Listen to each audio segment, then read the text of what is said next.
Ça fait maintenant plus d'1 an qu'on est plongé au cœur d'une crise, d'une pandémie sanitaire hors norme. Elle a fait tomber des gouvernements, elle a fait modifier profondément nos rapports sociaux, elle a fait 2 millions de morts à l'échelle de la planète. Et avec elle s'accompagne quoi? S'accompagne une réponse politique qui génère beaucoup de choses, qui génère de la frustration, qui génère de la peur, qui génère même des théories complotistes les plus saugrenues les unes que les autres. Mais effectivement, dans un contexte où le lien entre la population et le monde politique de manière générale, mais aussi la sphère privée, elle aussi, les entreprises privées, est très très dégradé. Et donc, comme formation politique, dans ce contexte d'incertitude, de peur, de confusion, on avait envie de mettre quelques certitudes qu'on a sur la table. On n'est pas là comme formation politique pour se substituer au monde académique, au monde scientifique, mais on est là pour regarder ce qu'ils nous disent de la société. On est là aussi pour regarder les réponses politiques actuelles et pour répondre, dire de temps en temps qu'elles nous conviennent, qu'elles nous semblent justes et dire de temps en temps qu'on ferait les choses autrement. C'est ce qu'on va faire ici à travers une série de certitudes qui sont les nôtres dans cette situation très incertaine et confuse que nous vivons depuis 1 an. Notre première certitude, c'est que ce virus dit quelque chose du rapport entre l'homme et la planète sur laquelle il vit.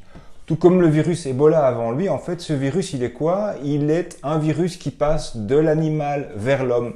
Et pourquoi est-ce que ça arrive, ce passage de virus d'animaux sauvages vers l'homme? C'est parce que de plus en plus, nous déforestons, nous allons dans des espaces qui étaient avant réservés aux animaux sauvages et nous créons des promiscuités, des rencontres non souhaitées et non souhaitables de plus en plus importantes entre ces animaux et nous-mêmes. Ça, c'est la première chose à comprendre de cette crise, c'est que elle est la conséquence directe de la façon dont nous vivons aujourd'hui, dont nous occupons le terrain sur la planète aujourd'hui. Et sur ce point, clairement, il n'y a pas de prise en compte de ce qui se passe. La déforestation continue, ce rapport à la nature continue, l'extractivisme continue. Et c'est un premier point de désaccord fondamental, une leçon fondamentale à tirer, c'est que cette crise doit nous inciter à réfléchir autrement notre rapport à la nature en tant qu'être humain. Alors, j'ai parlé de cette confusion qui règne chez une série de personnes par rapport à ce que nous vivons aujourd'hui.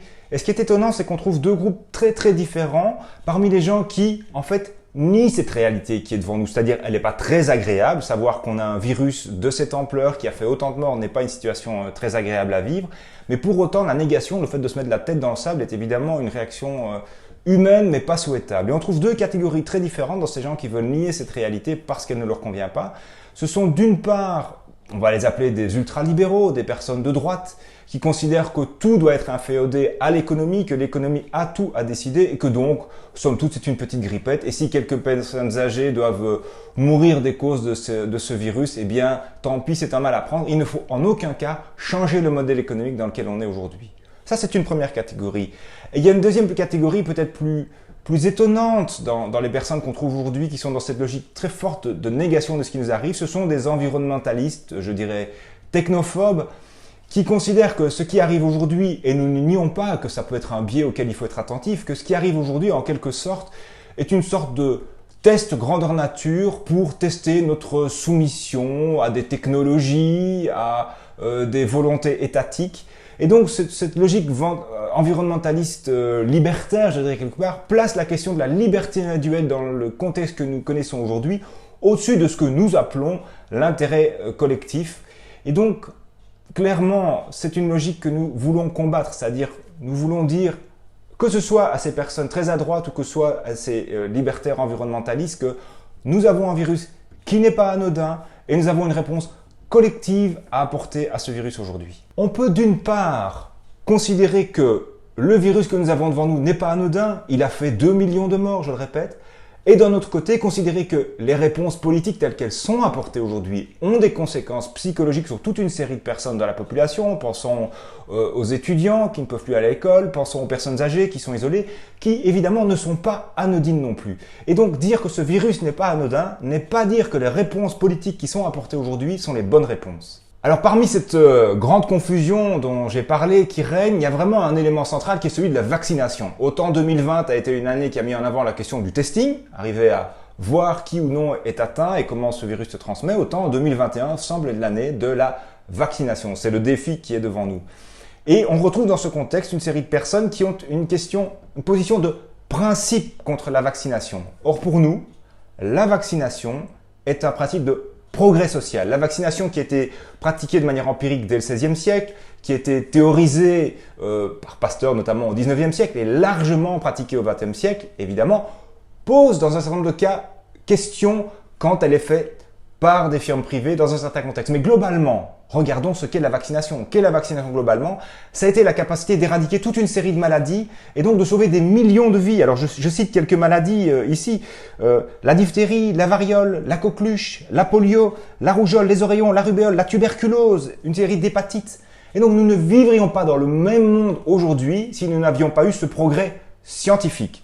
Une autre chose est de voir ce qu'on fait de ce progrès scientifique. Et ça, c'est un vrai débat. Il est exact qu'une série de firmes privées ont menti. C'est le cas de la firme Pfizer, par exemple, qui l'a annoncé.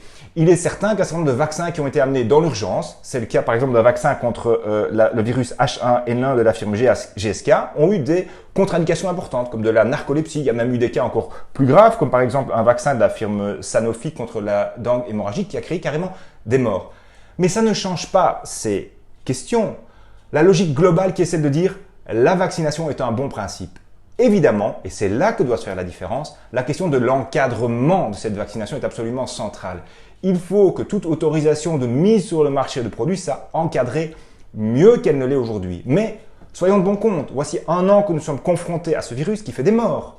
La première vague en Belgique a fait 10 000 morts, la deuxième vague, dont certains ont dit qu'elle n'était une petite vaguelette, fait 10 000 morts aussi aujourd'hui. Et donc, n'attendons pas d'avoir une 3e, une 4e vague qui feront la même quantité de morts. Et donc, la vaccination semble la réponse appropriée. Et donc, nous sommes depuis 1 an dans une sorte de course où il faut effectivement aller vite. Est-ce que aller vite veut dire que tout ce qui est proposé en termes de vaccins est mauvais? Non. Par contre, ça veut dire qu'il faut avoir une réflexion sur les vaccins. Par exemple, nous avons analysé une série de vaccins qui sont là-bas et nous estimons qu'un vaccin comme celui de la firme AstraZeneca, qui est en fait un vaccin qui est commercialisé par cette firme, qui est une firme commerciale européenne, mais qui a été mis en place par l'université d'Oxford, est un vaccin très intéressant. Et un élément, par exemple, central à mettre en avant, c'est que cette firme a décidé qu'elle allait la vendre à prix coûtant. Contrairement à la firme Pfizer, elle ne va pas faire de bénéfices dessus. Et donc, ici, on n'est pas là pour s'ériger en disant il faut tel ou tel vaccin. On dit il y a devant nous des possibilités différentes. C'est clair. Et il y a un choix politique qui peut être fait dans les acteurs qu'on veut décider de mettre en avant. C'est clair aussi. Pour autant, même si cette recherche a été faite dans une forme d'urgence, même si les tests ont été faits dans un intervalle de temps plus court et à juste titre, puisque chaque jour ce sont des morts, est-ce qu'on peut dire qu'on met sur le marché des tests et des vaccins qui sont absolument sans fondement scientifique? Non, et ça il faut le dire très clairement. Mais il est clair aussi qu'on créerait un contexte plus sain, plus rassurant pour les personnes si on avait un contrôle public à la fois sur les tests qu'on fait avant la mise sur le marché, mais même dans la recherche, dans la conception de nouveaux vaccins. Il est clair qu'on a, et les procès qui ont eu lieu dans certaines années précédentes peuvent le prouver, on peut avoir à juste titre une forme de réserve. Et donc, ce que nous disons, c'est oui au vaccin, mais un regard critique et une force publique qui ne lésine pas à l'idée de tester, de bien réfléchir avant de mettre sur le marché une série de produits et qui compare aussi ce qui est devant nous. Il y a firmes privées et firmes privées. Nous préférerions avoir un acteur public, mais les uns et les autres ne sont pas toujours des acteurs équivalents pour la cause. Ça, c'est un élément qui est un élément central pour nous. L'idée d'immunité collective ne fonctionne pas. La simple, et avec les conséquences sociales que ça peut avoir, le simple fait d'isoler les citoyens, de leur dire de rester chez eux, de se confiner, n'est pas suffisant. Il faut donc une arme supplémentaire qui est la vaccination, mais qui doit être gérée autrement. Pour autant, la vaccination est aussi aujourd'hui la seule réponse qui est apportée par les autorités publiques. Essentiellement, on ne parle que de ça. Et ça, par contre, c'est quelque chose contre lequel on veut se lever. Il y a à côté de cette solution un autre pan qui n'est pourtant pas mis en avant alors qu'il est essentiel, mais il est sans doute plus compliqué, plus structurel à réfléchir. Il met plus en question la société dans laquelle on vit, qui est la question de notre immunité. Il y a moyen d'améliorer nos défenses immunitaires et on pourra avoir un grand plan national qui permet d'améliorer nos défenses immunitaires. Et on sait ce qui permet d'améliorer nos défenses immunitaires. C'est notamment une nourriture plus saine. C'est des conditions de vie qui nous permettent d'améliorer nos défenses immunitaires, avoir accès par exemple à des espaces verts partout, y compris dans les villes, avoir accès à du sport pour toutes et tous, c'est-à-dire à prix démocratique. C'est la question de la nourriture aussi rendue accessible à toutes et tous. C'est la question des pollutions auxquelles nous sommes de manière générale confrontés. Sur ça, aussi, il faudrait que les autorités publiques aujourd'hui se penchent à travers un plan national pour l'immunité. Une certitude suivante, c'est que cette crise questionne un élément central qui est le rapport entre liberté individuelle et solidarité, dynamique collective. On voit aujourd'hui beaucoup de personnes qui sont heurtées parce qu'on leur demande, on prive ces personnes, on nous prive d'une série de nos libertés, et pour faire ce choix, pour l'intérêt collectif, d'une privation temporaire d'une série de nos libertés, il faut évidemment qu'on comprenne qui nous le demande et qu'on soit certain que ce soit bel et bien pour notre intérêt collectif qu'on nous demande ça. On vit dans un contexte qui a été un contexte qui déjà attaquait une série de libertés individuelles. On peut penser au fait qu'on met de la contestation sociale, notamment des syndicats, face à la justice pour essayer de la compresser, de la réprimer, de la restreindre. Évidemment, ça ne crée pas un contexte qui nous donne envie, en quelque sorte, de vendre pour un temps une partie de nos libertés individuelles au nom de l'intérêt collectif. Et pourtant, il y a bien ceci à trouver ici. Autant il n'y a pas à imposer, par exemple, à chacun de se vacciner, autant il faut être conscient que c'est bien parce qu'on va faire collectivement et en nombre suffisant ce choix que cela va être efficace. Et donc, il faut créer un contexte qui permette de se dire les mesures qu'on propose, elles font sens et elles sont dans l'intérêt collectif. Le lien entre le monde politique et les citoyens est à ce point décousu aujourd'hui qu'on n'est pas dans un cadre pour faire ça. Et donc, un des éléments que nous, on veut remettre en avant, c'est de dire une proposition comme celle d'une assemblée citoyenne tirée au sort, que nous défendons depuis des années, trouve ici tout à fait son sens. Si les mesures, par exemple, de définition de ce que sont des secteurs essentiels et des secteurs non essentiels. Ici, on a quand même un débat où on dit que la culture n'est pas essentielle et qu'on maintient certaines activités économiques au titre d'activités essentielles alors qu'elles ne nous semblent absolument pas. Si la décision sur les types de firmes à choisir pour les vaccins, est-ce qu'on doit confiner, oui ou non, qu'est-ce qu'on doit interdire ou autoriser, émanait d'une structure comme celle-là, composée de citoyens tirés au sort, qui ne seraient pas soumis à des pressions de lobbying extérieur, ce qu'on voit quand même de manière importante. On peut repenser à la saga des masques, enfin une série d'éléments qui nous laissent à penser quand même que le monde politique tel qu'il est aujourd'hui, dans sa majorité en tout cas, n'est pas totalement libre de ses mouvements et de ses décisions par rapport au contexte extérieur. Eh bien, si on avait pu faire passer ces mesures à travers une structure comme celle-là, il nous semble que l'assentiment global, que l'acceptation de ces mesures par la population serait aujourd'hui bien plus grande. Et donc, c'est vraiment le moment de remettre sur la table, et voici un exemple concret qui montre qu'une assemblée comme celle-là aurait tout son sens. Autre élément central et certitude que nous avons à travers ce contexte que nous connaissons aujourd'hui, c'est notre rapport aux médias. Il est un fait qu'aujourd'hui, une série d'entre nous, les plus jeunes notamment, avons accès à l'information non pas à travers les médias dits traditionnels, mais à travers soit des médias alternatifs, soit très souvent à travers les réseaux sociaux. Ça ouvre des possibilités, ça nous permet d'avoir des sources d'informations plus grandes, plus variées, etc. Mais ça ouvre aussi à beaucoup de confusion. Et notamment dans toutes ces théories conspirationnistes quand même sur des puces implantées dans les vaccins et autres joyeusetés. Ceci fait florès évidemment sur les réseaux sociaux. Et des réseaux sociaux qui par ailleurs sont modérés par des grandes firmes internationales, les GAFA extérieures, américaines pour l'essentiel. Ça pose aussi un débat sur ce qu'ils laissent et ce qu'ils ôtent de leurs canaux de diffusion d'informations. Et donc la question d'un regard critique sur les médias est essentielle. Et ça montre à nouveau un autre élément qui est que l'enseignement est un cœur absolu d'une société démocratique demain. Et donc nous voulons profiter de cette crise pour remettre en avant un élément qui est il faut donner aux enseignants les moyens de faire une éducation critique aux médias auprès de tous nos enfants pour qu'ils puissent demain comprendre mieux, se faire un avis en variant les sources, mais en étant aussi capables de repérer les fake news qui circulent aujourd'hui sur les réseaux sociaux. À travers cette crise, les États ont montré à la fois leur aspect essentiel, et on a vu des gens qui d'habitude crient pour avoir moins d'États dans toutes les langues qui étaient en train de pleurer pour que ceux-ci viennent à leur secours, et c'est une bonne chose que ce soit fait, et en même temps certaines faiblesses de ces États tels qu'ils sont aujourd'hui. C'est patent que certains États se sont mieux tirés d'affaire, ont été plus efficaces, plus réactifs que d'autres dans ce contexte. Et il est tout à fait patent aussi qu'on a pu voir certaines fragilités au sein des États tels qu'ils sont. Et nous considérons qu'un État doit être une forme d'organisation collective qui correspond à la société telle qu'elle est aujourd'hui. Et prenons le cas de la Belgique, on a pu voir, il faut le dire clairement, entre des régions, une absence de coordination, sinon une absence de solidarité assez claire dans certains cas, qui doit faire réfléchir. On a quand même vu, il faut le dire, une Flandre qui s'est comportée de façon assez égoïste dans certains cas par rapport à ce qui arrivait, en essayant de commander pour elle-même, par exemple, des vaccins en plus, pour prendre ce seul exemple. Et donc, je pense que ça doit aussi amener une réflexion sur, et c'est un point qu'on a déjà abordé à d'autres moments, une réflexion sur l'avenir institutionnel de ce pays et sur des solidarités plus importantes à construire entre francophones, entre wallons et entre bruxellois en Belgique. Ça a été aussi l'occasion, on parle de structure, de comment s'est comporté un État fédéral qui s'est montré, enfin, qui a semblé fort désorganisé. A contrario, on a vu d'autres structures qui ont montré toute leur utilité, et notamment les pouvoirs qui sont à l'échelle locale, là où la démocratie se construit dans les communes. On a vu les communes faire des achats de masques qui n'étaient pas faits par le fédéral. On a vu les communes mettre en place des structures pour aider les hôpitaux qui s'y trouvaient. On a vu les communes mettre en place de l'aide aux personnes sans abri, aux plus démunis qui se trouvaient dans des situations compliquées par rapport à ce contexte. Voilà, on a vu les communes agir. Pas toujours suffisamment, pas toujours voilà, à notre goût, mais on l'a vu. Et donc, clairement, on a vu aussi que c'est une structure qui est plus en contact avec les citoyens, qui est plus agile, qui est plus en capacité de réagir à des contextes comme ceux-là. Mais en même temps, c'est une structure qui manque de moyens. Et donc, cette crise est aussi l'occasion de se dire il faut plus de moyens à l'échelle locale pour que ces pouvoirs puissent aussi agir mieux. Et un dernier élément, là, on a descendu, on peut remonter. L'Union européenne avait l'occasion, à travers cette crise, de montrer qu'elle avait justement la taille pour, à l'échelle planétaire, faire entendre une voix, réfléchir les choses autrement.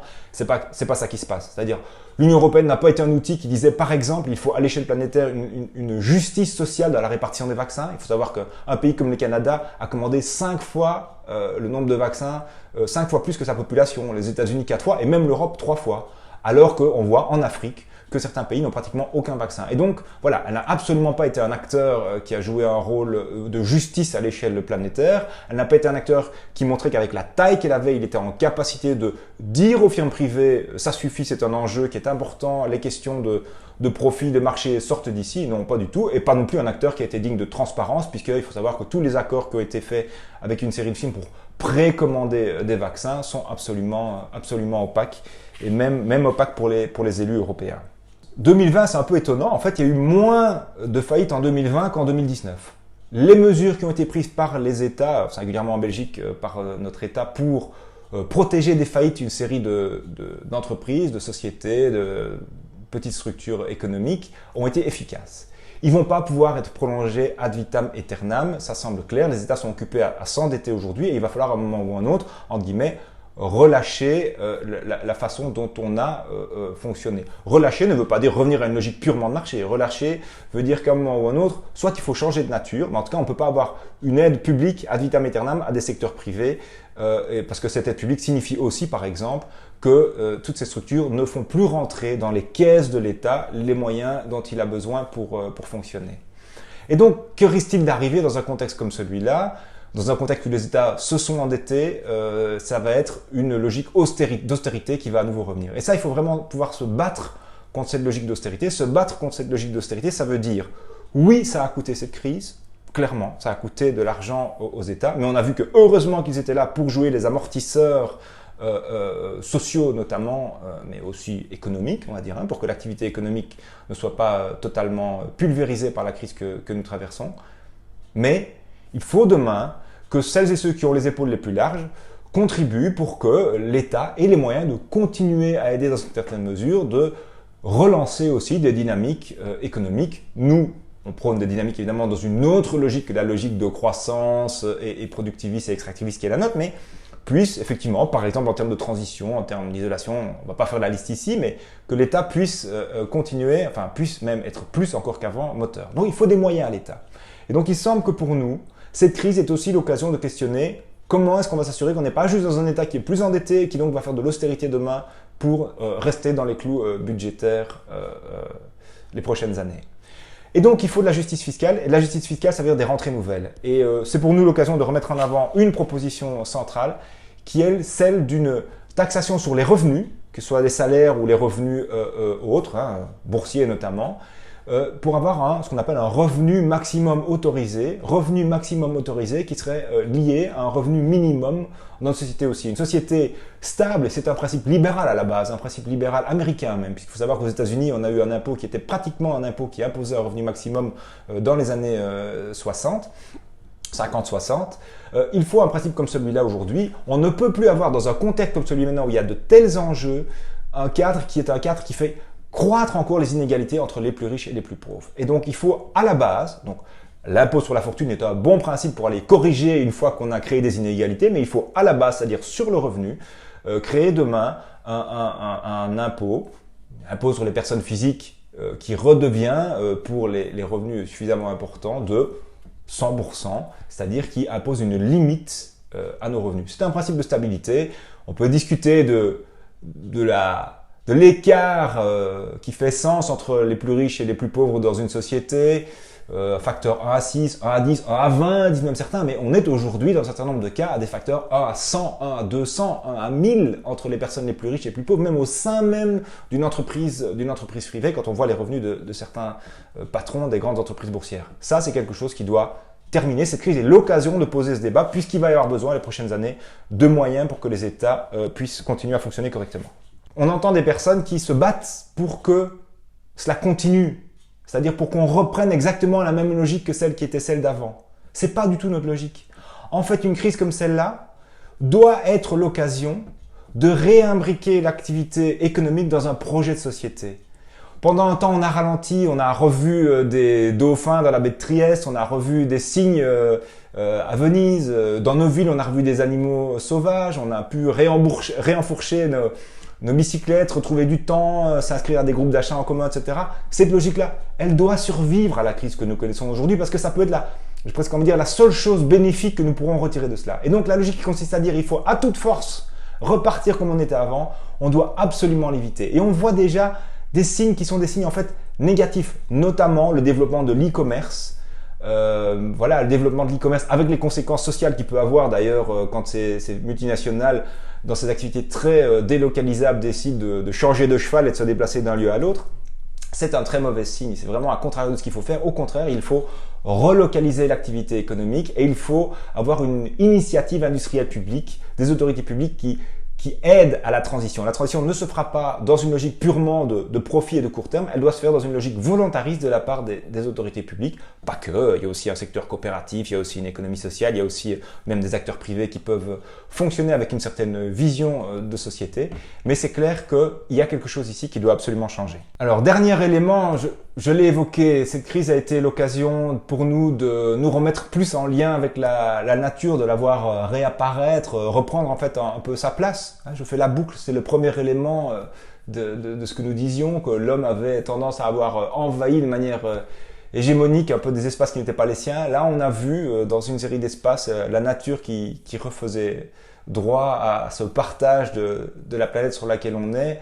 On a évidemment devant nous un enjeu qui a été un peu mis sous l'été noir, vu le contexte que l'on connaît, et qu'il est encore, c'est la question du défi climatique. Il va revenir, et il va revenir de manière frontale face à nous. Et donc, il faut véritablement comprendre que ce que nous venons de connaître n'a absolument pas changé la dynamique mortifère dans laquelle on est par rapport au climat. Et donc, la question de l'enjeu climatique, la question d'un changement profond, une transformation profonde de structure pour avoir une logique qui permet d'être respectueuse sur le long terme, d'être soutenable sur le long terme de la planète sur laquelle on vit, c'est évidemment un élément central, la dernière certitude. C'est un dernier point, un dernier enseignement central de cette crise que nous venons de traverser. Alors, si vous êtes d'accord avec nous, si ça vous intéresse ce qu'on fait, si vous avez envie de participer, vous nous rejoignez, vous voyez sur tous nos réseaux ce qu'on fait, vous allez sur notre site internet, vous partagez nos vidéos, vous allez sur nos réseaux sociaux, c'est évidemment important. Et puis, vous venez pour participer, on fait des réunions en ligne pour le moment et on refera dès que possible des réunions en présentiel parce que la politique, ça se fait ensemble aussi et c'est ce qu'on veut faire, c'est réenchanter la politique, montrer que c'est pas un truc sale, c'est un truc chouette qu'on peut faire ensemble et qu'on peut changer la société dans laquelle on est aujourd'hui.